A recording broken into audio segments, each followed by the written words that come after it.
welcome to the Pearly Eye Review. I'm PJ, and I came back from watching Marry Poppins Returns. Here's my ticket. Okay, so I'm going to be honest, and please excuse the noise in the background. Somebody's on the phone. I'm going to be honest, this movie is not better than the first film. I did not expect it to be. But I'm going to tell you why. If you've ever seen the first Marry Poppins, you'll know, of course, it's a musical, and the songs are very memorable. And this one, I can't even remember the names of the songs. But I will tell you, the ones I liked, I thought they were okay. I had to actually look it up on my phone. Trip a Little Light, fantastic. The Place Where Lost Things Go. And I know some, and Nowhere to Go But Up. So that's like their version of Let's Go Fly a Kite. I was waiting. Let's start with also the sort of dislikes. I don't really dislike this film. It's just certain things I felt didn't really go over the hump with me. As I stated, it's the songs. What else? It's some of the choreography. It's just mainly mainly the songs and the choreography. There's the last song where all the candle lighters, the guys that go around lighting the street lights, they have a big finale with Marry Poppins. It started off kind of and then it gets better as the song builds up. But the dance numbers were mediocre, and the songs, they're okay. They're just holding on by a string. They're not really memorable. I think that's the criticism I would have about this, about this movie. The story picks up with Jane and Michael. They're adults now, the two little kids from the first film. Michael has 3 children. Jane is not married. She's single. She is an advocate for work laborers. So she's sort of like an activist like her mother in the first film. Because in the first film, her mother was protesting or promoting women voting. Jane and Michael's mother. Michael's wife has passed away. I believe what I understood is he moved back home, and they're having money troubles. His wife handled all the finances. Michael is a painter. He painted, but he doesn't really have time for that. He had to take a part-time job at the old bank that his father used to work, Mr. Banks, used to work at. And, so he's a bank teller. But still they're having troubles, making their payments. He took out a loan for the bank. And he owes the bank back, and if he doesn't pay within, I believe they said like 5 days, they're going to take his house away.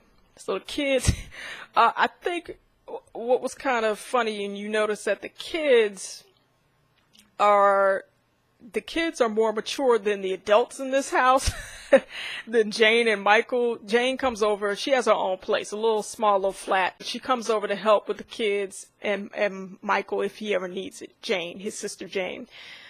And, of course, as you know, when the parents are not doing what they're supposed to do with their children, Marry Poppins comes. And Marry Poppins comes back to help Michael remember, look, even though the grown-up stuff, the adult things in your life are stressing you out, please don't forget to love your children. And that's what I always loved about the, first film. Well, I'll say this. I love the characterization of Michael in this. He's he loses his temper at times, but not to a point like his father George in the first film. In the first film, you just wonder, did he really he loved his kids, but you just wonder. There was certain times in the movie that you you think you just want George to say, "What's your name again?" to to his kids, because he was really, I mean, peppy. He was very snooty, didn't like to have fun. Michael does. He loves his kids. He hugs his kids. Um, Unlike his father, he was that typical dad. Was like, listen, go on, y'all, shut up with all that noise, please." But Michael at all is not like that. He's just going through a tough time. But he does show his kids affection more so than his father did in the first film. So of course, as you know, Mary Poppins helps him find a way to help pay off his loan for the bank so he doesn't lose his house, and pretty much again helps him don't fall into that slump, reminds him not to fall into the slump like his father did, neglecting his family. Before he doesn't do that, but he's getting to that point where that bank is just sinking him in. So yeah. Lin-Manuel Miranda. I like him as Jack, the candlelight guy who lights the street lights. He's another version of Bert, except for he's not a chimney sweep. As I said, he lights the street lights in the street. He's a okay supporting character to Emily Blunt's Mary Poppins. The kids, Annabelle, Michael's children, Annabelle, John, and little George, named after his father.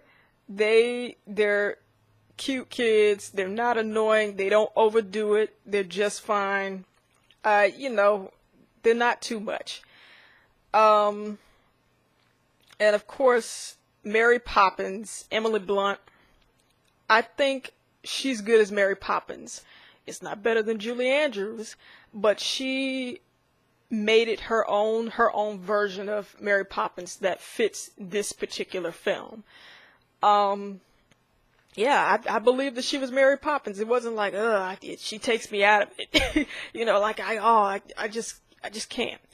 I can't with her. She was really good, and she threw shade like nobody's business. That's why I was wondering, what was she going to be sassy and pretty much try people like Mary Poppins always did in the first film? I'm like, oh, Mary Poppins has lip as always, more so in this film, and I love it. There are some moments that'll make you misty-eyed. I don't cry in films, but I feel my heartstrings tug at times. And there are parts where they remind you, they sort of they drop little tokens or hints of like, hey, remember this? They don't overdo it. They don't throw it in your face. But little tokens of the first film that you know and love. They mention how Michael gave his 2 tuppence coins to his father, just to make him feel better so he wouldn't have to worry about, working at the bank and, money troubles or anything like that. What Michael did back in the first film, they mentioned that. Oh, man. And you hear the tune of Feed the Birds. Let's talk about Feed the Birds. That's a very, sort of melancholy song, sort of sad song, about the bird lady that begs for tuppence. In the first film, I was waiting for that type of song in this film, and I didn't really get it. There's a song in here that it's kind of sad. But again, as I said earlier, the songs were meh. I was just waiting for that moment. And I remember with the first film, that's all I wanted to hear. That was my favorite part, Mary Poppins singing Feed the Birds in the first film.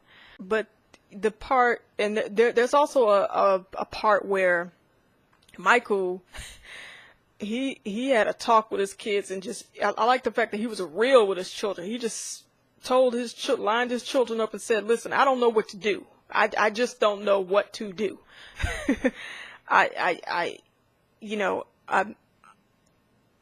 I'm at my wit's end. It just gets to a point where I love Michael in this because his father didn't show that much emotion. But you did feel for Mr. Banks, but he his father wasn't a crier, and Michael broke down and cried. There's a point where Mary Poppins is like, "You gonna be all right? you know I'm here, right? I didn't expect you to sit down and cry." But but you felt, even Mary Poppins was like, "Oh man, geez, I gotta hurry up and help this guy." You felt for Michael. There are points where things tug on your heartstrings. You felt sorry for Michael because he's worried he's gonna lose his house. His kids are trying to help out, and his kids shouldn't have to worry about trying to help him. Yeah. Well, listen. This isn't a spoiler because I think you saw him in the trailer. If you saw the trailer, Dick Van Dyke is in this. I'm just go ahead and say it. Whatever, spoiler, whatever. Dick Van Dyke is in this, and I loved it. It was such a small part. It was so small, but I loved it. Dick Van Dyke plays. If you remember the original, he played Old Man Dawson, the head banker. Now, in this one, he's playing, now that the son of Old Man Dawson is old, he plays the son of Old Man Dawson. Listen, Dick Van Dyke gets on top of a table and starts tap dancing. Dick Van Dyke is 90-something years old, and he had such a small part. It was better than any other choreography they had in this film. His accent was fine. Please stop talking about when he played Bert and talk about his accent was bad. That was, 50 plus years ago, if I'm not mistaken. Y'all get over it. He was, in the first film, he was charming as Bert. Who cares? And he was good as Dawson Jr. in this. The new old man, the son of the banker from the first film. He was, as always, the showman, and that little bit, Dick Van Dyke stole the show. I forgot to mention this on camera. There is a 2D animated scene in Mary Poppins Returns that really warmed my heart. I really miss 2D animation in Disney films today. I think that's an art form they really need to bring back in their films.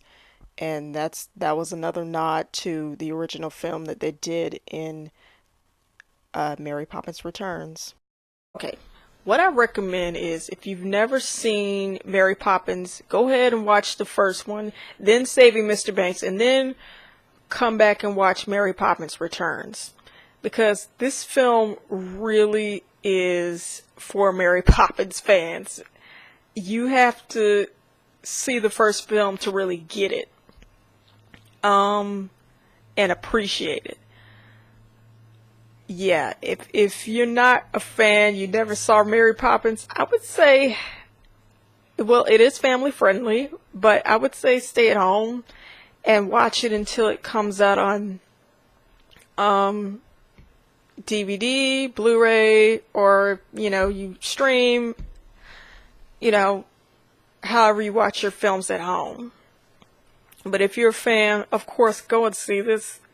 It's as I said before, it's good enough. It wasn't trying to be over the top. It's just enough. Okay, and this will be the last film. This will be my last video of this year. I'll keep you posted on what I'll be seeing next year. So, did you like Mary Poppins Returns? If you got a chance to see it, did you like it? Did you not like it? Did you agree or disagree with what I said? My review of this film. And give a like, subscribe, share my video, and thanks.